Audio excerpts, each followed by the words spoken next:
How many people have you heard say that cold calling is dead? It's something that doesn't work, there's no point in doing it, there's so many other ways to get clients. Well, I'm here to prove them all wrong because it is a strategy that does still work and it does still get you clients in 2024. But I'll go into the reasons in this video into why it's not dead and why you should still keep doing it for your marketing agency. Or in fact, any other business that you are running that does cold outreach. If we do compare it to email outreach, cold calling allows you to get that instant human connection. You're able to convey different emotions when you're on the phone to someone, and people are emotional buyers. So when they can hear you smiling or thinking or trying to be enthusiastic, they can feel that through the phone. In an email, you can't do that. There's no personality, there's no emotion attached to the email. And it's so much easier to build trust. You're able to handle any objections that a person might have on the other side of the phone. There's an instant report that you can make with them, or you can just go back and forth with an email, not getting anywhere, and the client says no. You're able to handle all these objections straight away on a phone call and actually sell to the client, which is the main purpose of the call. If you send out a cold email, people can read it and ignore it, and then you're just chasing, following up and not getting anywhere. Here you get a straight away answer of why it's good, why it's bad, and you can always improve your cold calls and say, if this was a good thing or this was a bad thing, constantly make tweaks until you get the perfect script. With emails, you're never sure because you never get a response. It's a very effective way of doing A/B testing to see what sales techniques works and what sales techniques do not work within the industry that you're in. The next thing is you can qualify your leads straight away. If you're on a call, you can find out exactly what that business does, the size of their company, their estimated revenue if the person shares it, and then you can see if they actually suit to be working with your company, because sometimes just taking on clients for the sake of it isn't the right thing to do. Here you can tailor your pitch to exactly what they're looking for instead of a generic problem which isn't tailored to everyone and not suit the lead that you might be targeting.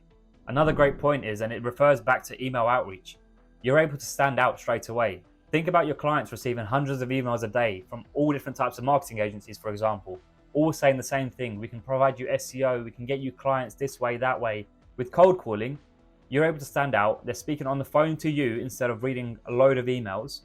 And as I said in my first point, you're able to build that connection with them and answer any questions that they have and then solve any problems that they have as well. And again, it's more personalized. Everything that you're doing is directed to that one person instead of bulk outreach with email where, yes, you can tailor and personalize the messages, but you have to have the right systems and softwares in place to do that. Cold call might take a bit longer because you have to go for each person separately, but it's more qualified, it's more tailored, more personalized, and just very specific to that one person's needs. And like I said earlier, you're able to get feedback straight away. You're doing A/B testing constantly. You're on a call and the prospect put the phone down on you, and you do another call, the same thing happen again. You can see straight away there is a problem with your script, there's a problem with your opening line, there's a problem somewhere within that whole pitch. You're able to tweak these, keep doing the cold calls, see what works, see what doesn't. You're getting that immediate feedback, know what the right thing to change. And in the end, you're just getting to higher conversion rates because you're generating that perfect script as you go along instead of just guessing what works and what doesn't. Now, this is one thing you can do when you're on a cold call is that you can leave a very good impression or a very bad one as well. So if I'm sitting with my back up straight, smiling, having a good time, having a normal conversation, I'm going to leave a good impression because they're going to remember me. If you say something in particular where they might catch a reference that you say, they're going to remember you and remember your name, remember your company, and remember what you do. If you're slouched, just acting as if you don't care, disappointed because you just keep on getting rejected, that's going to come across. People are not going to want to speak to you.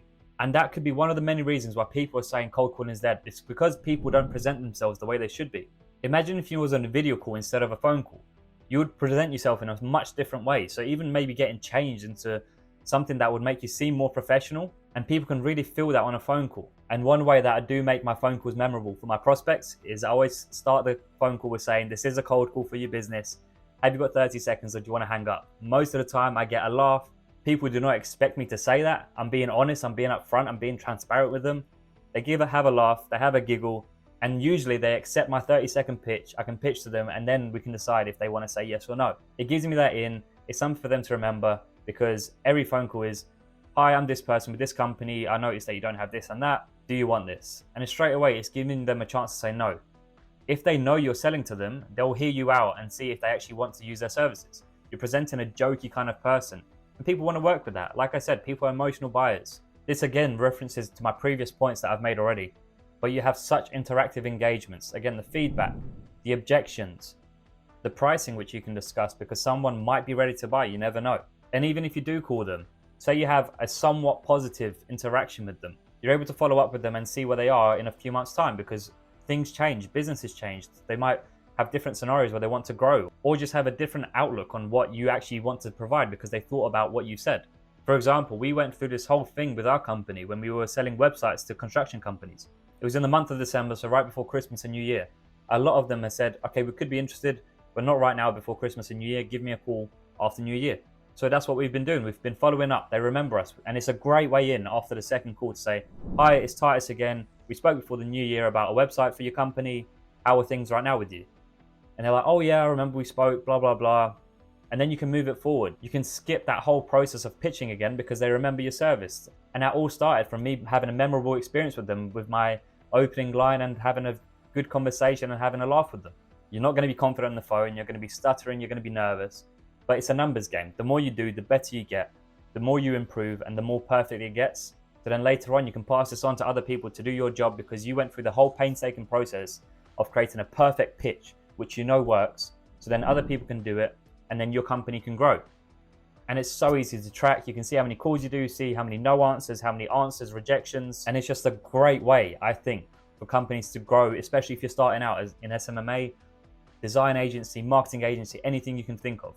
It is tough, but it's so worth it from the information that you get from the people in your industry, but you're asking key questions that are just going to help you get more information and perfect your script. That's all you're doing. You're just perfecting each stage until it can't be perfected anymore because it just keeps on working and it's just a money-making machine. That is what you want.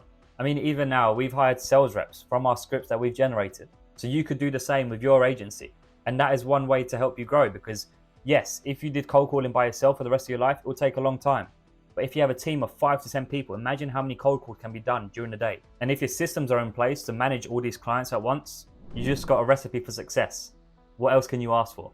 So all in all, cold calling is not dead. Keep doing it. It does work. And don't listen to people that say it doesn't. It still does. So I hope you enjoyed the video. I make videos weekly. Drop down in the comments if you'd like to see any of the other videos that I make, and I'll see you next week.